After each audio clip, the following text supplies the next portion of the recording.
Welcome back. I'm Kim Bailey. She's Fulyana Osborne, and this is Inside Exec.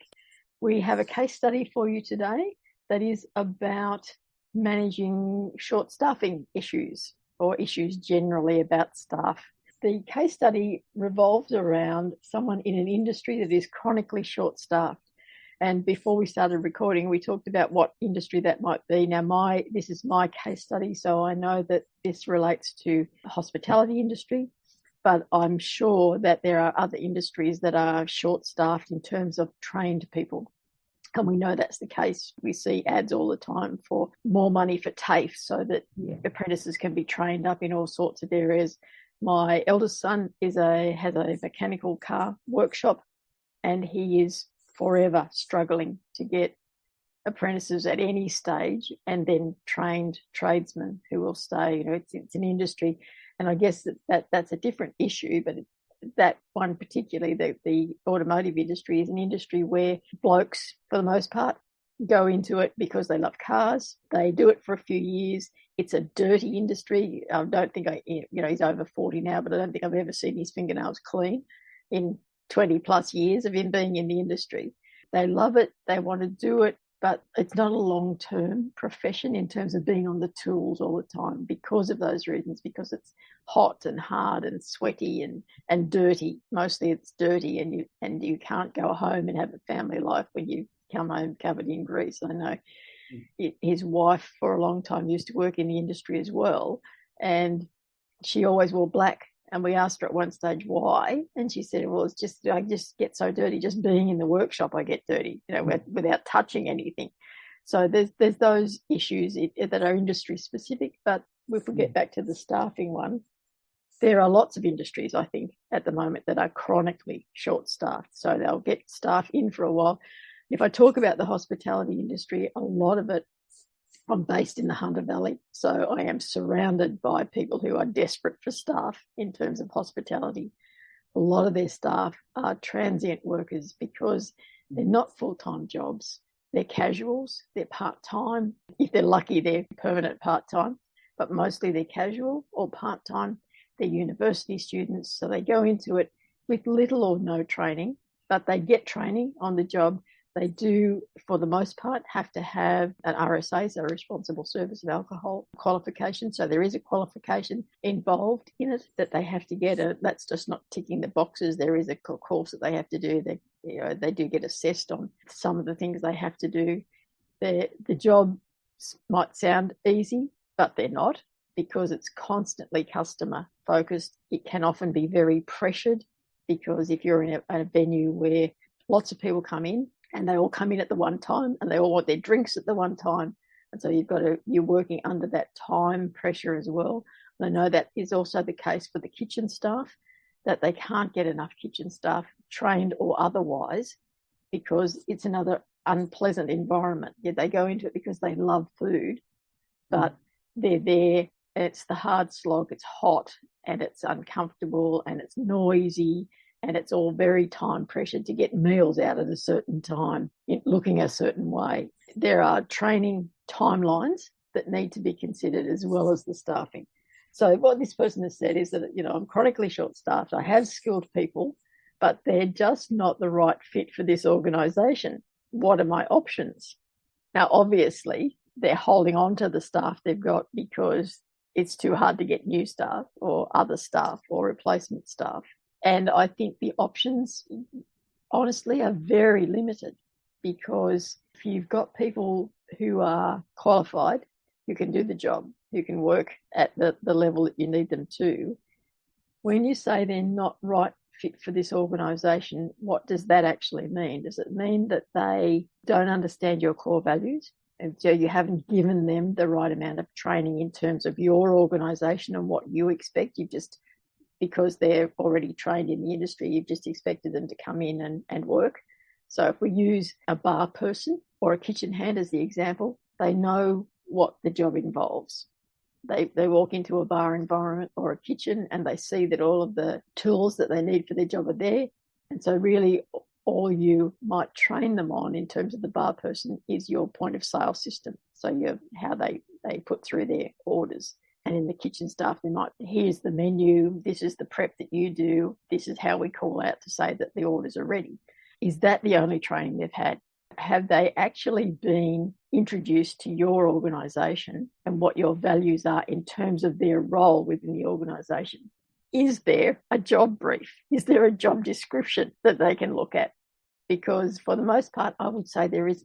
I would say that in my experience with a number of the venues around here is that they just, when they advertise, they just say, we want bar staff, we want kitchen hands, and that's it. And then people come in and they talk to them and they say, oh, well, you can start, do your trial shift on this day. And they pass the trial shift, that's it. That's the introduction to the organisation. My concern with this particular case study is that you're judging people without having given them the opportunity to show what they're worth. If we take it 6 months down the track, okay, so you've taken that on board, you've told them what the organisation is, you've given them what the measures are that you're going to sit down and talk to them about in terms of their performance, and you still feel that they're not the right fit for the organisation, you need to be really specific about why they're not a right fit. At the moment, you can't do it. But after you've done all that, you can sit down and say, look, we expect you to be able to interact with the customers in a different way. We've told you that. We've talked to you about this is the organisation, this is what it is, and we feel that you're not doing it. Then you've got some basis for saying, okay, we're not a right fit. Perhaps you need to think about other options. There might be other options within your organisation. And if not, it's thanks but no thanks. And when you look this time, because you've done the work about getting the job brief together and thinking about how you do that onboarding and that introduction to your organisation and what you expect, you're not going to pick the wrong people. It's very unlikely that you'll pick the wrong fit people this time around. But I think that organisations are a little bit lazy in this industry and thinking, there's always students around, there's always someone who will want just to pick up a few hours here and there. You have to understand that in this economic environment, yes, there are people who want work, but they want work on their terms, and you have to start negotiating between what you want and what they want and what is needed in the middle so that you can adjust. You can't just expect that university students between November and March are going to be available every day of the week and we'll pick up a shift as soon as you ring and say, oh, you've got a 4-hour shift. And the same with kitchen hands. They want a minimum number of hours because they have to travel and they have to adjust, and they might have other jobs and they might be juggling 2 or 3 jobs, so they need to know where they're going to fit in. So all of those things need to come into consideration. It's not just a matter of saying, I want bar staff, I need kitchen staff, and letting the people flood in and fill the gap. I'm going to stop talking now because I'm on my high horse. Well, I agree that it's got to start at the hiring stage. Let's put the hiring groups into sort of 2 categories. There are people who have already worked in the hospitality industry, and there are people who are students or new to work. So let's look at the first group first.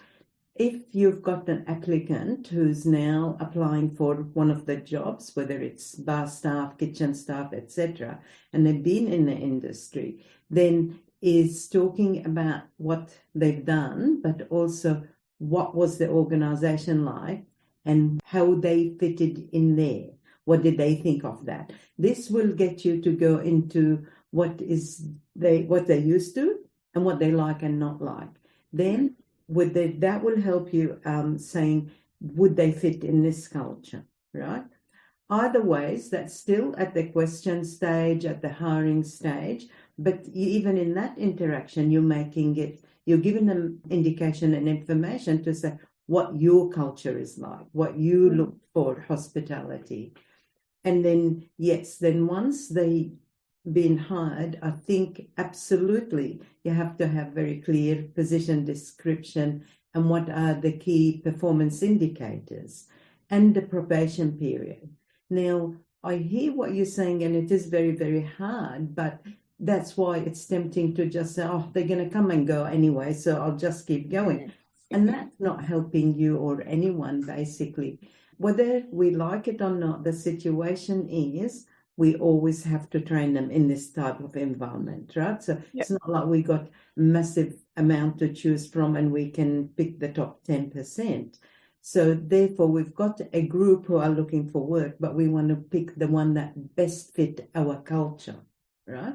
And so you establish that before they come on board, and then as much as you can, and being that, so, well, with the sort of organization that would do X, what's your reaction to that? How would you feel about that? Tell me about the time when, and that sort of thing, to establish the cultural fit. The technical skill, as I call it, whether it is the cooking, preparation, or whatever, that's either you've got experience, you're going to be trained on the job, or qualifications. And yes, once you're in the organization, it's very, very important to then go into depth on the way we do things around here. With our customers, we do it this way. With our team, this is how we interact. If we got suggestions or things we're not comfortable about, where do we go to ask? All of those things to help them succeed. So you're doing it to setting them up to shine, not to fail. And then by doing that, and then the technical, and having regular interaction, and someone who's the manager, supervisor, buddy, whatever you've got in your system, is to keep them, learning and on track. And it's at that time whether you know that these people are going to be the best you can have them on both cultural fit and technical ability, and accepting that as the industry is such that these are transients. I've got them, but they're going to go, but get the best of them for that time and invest in them to do their best wherever they go next, right? If during that period there was a lot of lip service and all of that, and all of that, but no, we don't respect the customer, even though that was a key indicator about your interaction, being on time, leaving and not, having your smoke breaks when you're not supposed to, all of those sort of things that part of how you do things here. Maybe other organizations have different ways and values.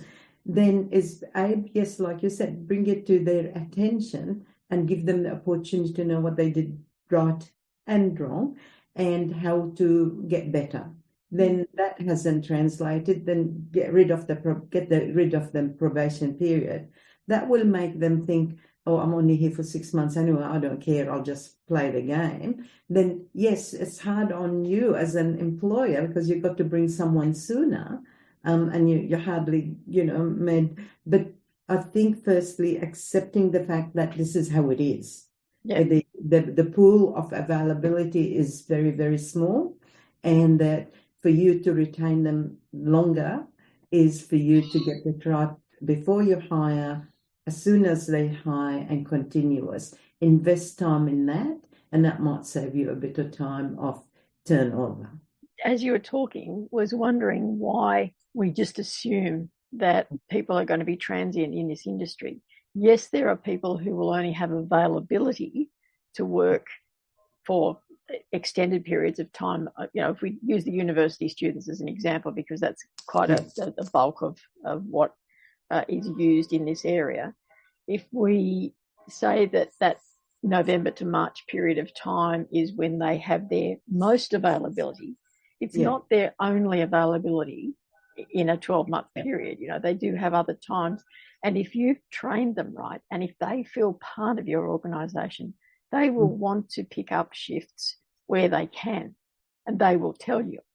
And so are we missing the point in this industry particularly of just assuming that they are transients and trying to work with that rather than taking a stand and being different in the industry by saying we'll train our people, we'll show them how it works here, we'll value them because they add value to the business, and therefore they want to stay. They don't want to look for anywhere else. When holiday time rolls around again, they'll be in touch and say, are you looking for staff again this year? I'm available. I can work 5 days a week, whatever else it is, if they haven't worked in the interim period. But if you try to acknowledge them and instill some reciprocal loyalties, it will change the industry.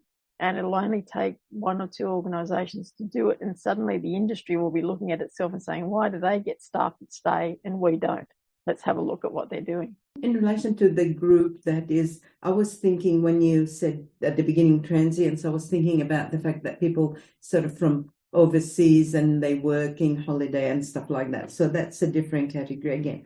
On the students that have, the part-timers that have limited time to work, I think I agree with everything you said. What I would do too is, let's say I need 3 people, I'll go for 6. Because you have 6 on there and mix and match them so that the ones that are maybe different, one is in uni, one is in different school. So the timing of availability is more. And these are great because they're looking for learning how to be in the work industry, just being in a workplace. And they would be perfect. So therefore, if you do invest the time in showing them how to be successful, they might, finish their studies and go to become completely different profession than hospitality. That's fine, but they know how important it is to do teamwork, how important relying on one person rely on others and the consequences, how to treat frontline customers, how to plan ahead in ordering and all that sort of stuff. So you've got so much to give and you will get so much more if you do it. We'll use an example of when I had the lolly shop for a long time, and it was very difficult for me to find staff because it was my business and I was the face of it and people knew me because I was a local. So it was difficult for me to find replacements. So I found one that I was happy with, trained her up and, did all of the things that needed to do. And she was at uni at that stage. And rather than me look for other staff, I said to her, do you know anyone else who is like you, who would be prepared to share the shifts with you? Because she was at uni and she had times where she wasn't available. And so she found someone else. And then between them, they found 2 others. So I never had to worry about someone turning up for a shift because between them, they worked out who was going to work. And they would just send me a text message and say, so-and-so is working today. And that was fine. It's a matter of not thinking about the way we always do things, but thinking about what's the best solution for this business and for the needs that this business has that meets with someone else. And I will just tell you as an aside that 2 of the people, so the original one that worked with me, she was studying to be a dietitian at that stage. So it was always a great laugh that she was working in the lolly shop while she was studying to be a dietitian. But eventually she got that qualification. And then, in the meantime, the lolly shop had closed and all sorts of things. But now she is a doctor and works in the public health system. And one of the others that she brought in to work the shifts with me is a lawyer now in Canberra. So, they look back fondly at their time at the lolly shop and, it was a different sort of job for them. But both students at the time, and so their availability was mixed with when they had to be at uni and do other things. And they had, lives outside of the lolly shop and uni as well. But that was a wonderful solution for me in a very small pool of resources because it was a small town and I needed somebody local. And I needed a certain demeanour, but someone that I could trust with the business and the money. And, lolly shop always sounds exotic and enjoyable. But there were, like any retail environment, there were people who stole. There's shoplifting happening. There was threats. There was anger management. There was all sorts of things that happened within that environment as well. So you've got to have someone who you can trust with your business. But who understands what your business is and what you expect out of them, I think is the bottom line. So I hope that we've covered some options there for you. It's not just a matter of saying, okay, you're not a right fit for the business because you don't know, because they don't know what they're supposed to be doing other than the technical tasks that you've got them in for. So take some time, be an industry leader in terms of changing the way this looks, and you might be very pleasantly surprised with the outcome. That's it on that case study for today. I'm Kim Bailey. She's Fulyana Osborne, and this is Inside Exec.